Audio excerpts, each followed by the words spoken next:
somebody took a photo outside my house holding a knife, and the only text they put with it was just, I am going to you. It's so weird. There's so many regulars in the chat that I recognize, and I see the regulars streaming themselves sometimes. I'm like, that's so cool. Like Yellow, for example, I see your stream a lot. I get emails from Twitch about your stream, like, Yellow has gone live, viewers in common, like 80%. And I'm like, oh, all right. But I see your streams a lot.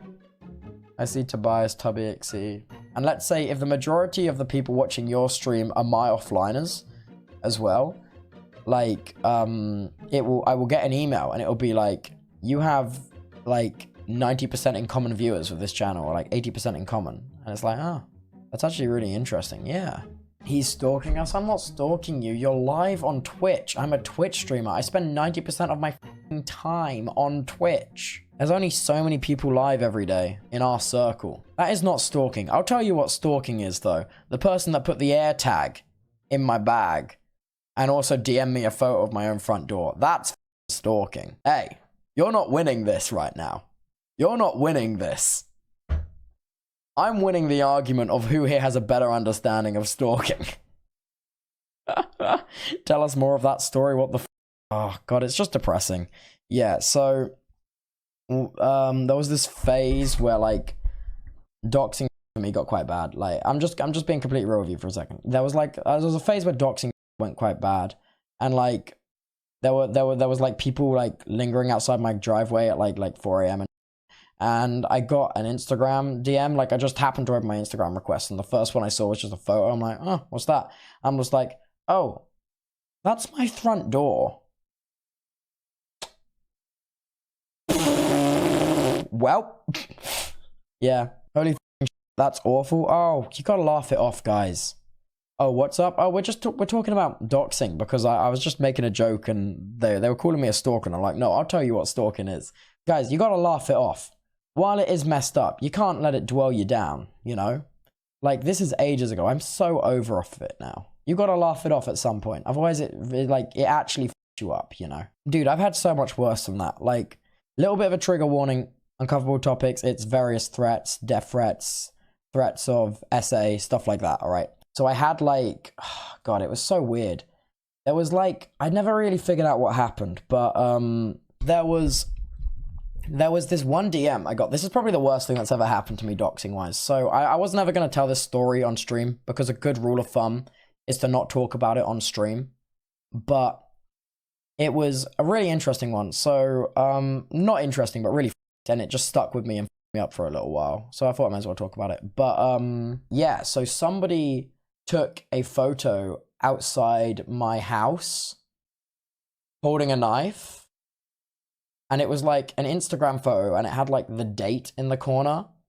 And they DM'd it to me in Instagram message requests. I don't know how I saw it. And the only text they put with it was just, I am going to you.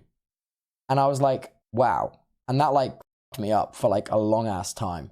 But me being the moron I was at the time, I just cleared my message request. It freaked me out. I just cleared my message request. And I didn't tell anyone for like a couple months, and I was walking with my mum to breakfast, and I was like, this happened like a month ago, and it just came back into my head. And she was like, holy shit, why didn't you go to the police? And I'm like, that is a completely valid thing I should have done. Instead, I got freaked out like a scared child and deleted it. But yeah, so no, that's probably like the worst doxing thing that ever happened to me. I also had like, oh god, I had some weird stuff as well. There was this one time people like late at night, they walked down the road my house was on, and they were blasting like my friend's YouTube videos on Bluetooth speaker. And they were blasting, well, not like my friends, but particular one person's YouTube videos on speaker and just walking around outside my house. And I was like, are you kidding me? Like, yeah. So I've had some weird when it comes to doxing and stuff, and I'm kind of over it now. What about the AirTag? That was just something that I found in my rucksack. There was just a painted black AirTag, which they had like pulled the shiny bit off of and just painted it black and put it in my rucksack. And I found it, and I like scratched the paint. I'm like, this is an AirTag, and I smashed it. Yeah. Streaming's not fun sometimes, guys. I'm just being completely honest. A good rule of thumb with this stuff, though, like, is just not to talk about it. Just head down, carry on, you know? But yeah. Yeah, people don't generally talk to this stuff because it's very emotionally taxing as well. Like, it fucks with your head in a very specific way. And as long as you just keep down, you carry on, you keep doing what you love, you keep making cool, you're still passionate about it, nothing else gets through your skin. Your skin becomes iron, man. But yeah, no, that's probably like, that was my worst doxing experience, that photo with the knife. And I don't like thinking about it or speaking about it to this day. There was more to that message that was sent.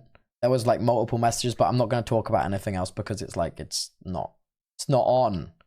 Because it's not just about me as well. I'm sorry, mate. It's all right. See, dude, guys, please, for the love of God, okay? I am perfectly fine. I am perfectly fine. It is just the internet, okay? This was not years, almost maybe a year-ish. It's fine, okay? No need to freak, no need to reaction, no need to give a reaction, because that's exactly what it is. It's just reactionary shit. It's still messed up. Yeah, it's not, yeah, it's, of course it's still messed up. But like, I don't want this to be like a promote outrage, you know? I don't want this to promote outrage, because that's exactly the reaction which is wanted. You gotta understand. Like, all of this happens to promote reaction and promote outrage. I only told you because you asked, okay? So you gotta like not, you gotta chill, yeah? You feel me? That would traumatize me forever. If up for like a day or two, but like with the kind of like doxing and stuff, you're kind of, as a streamer, you're kind of eased into it. And then you'll have a really big breaking point and it'll go terribly wrong. And then after that, nothing really has that big effect anymore. My experience. Everyone's different. But yeah, honestly had that exact same pattern, yeah. No, people don't really talk about that kind of stuff with streaming because it's like, it's not the fun stuff of streaming, you know? It's not that entertaining content you come here for. It's not that escapism. Yeah, it's always a bit of a mood killer. Tom talked about it on his show. Yeah. Tom had it really bad as well, but like loads of people did. I'm kind of glad that kind of part's kind of behind me now. Like the mental health stuff's kind of processed with it all now. So feel good. People suck sometimes on behalf of humanity. I apologize. Yeah. You know, maybe a gun or two would solve this. Americans. Damn right. Amen. Hell yeah, brother. But yeah, no, so yeah, that's kind of like, that's not the full doxing story, but like there's parts I just cannot say on stream, you know? There's parts I cannot say on stream without making it like much worse. So you just got to be careful like what you say. Just like, you know what I mean? But yeah, since you asked that, that's like my worst experience with it all. Tubbo tour coming soon. I'm not coming soon.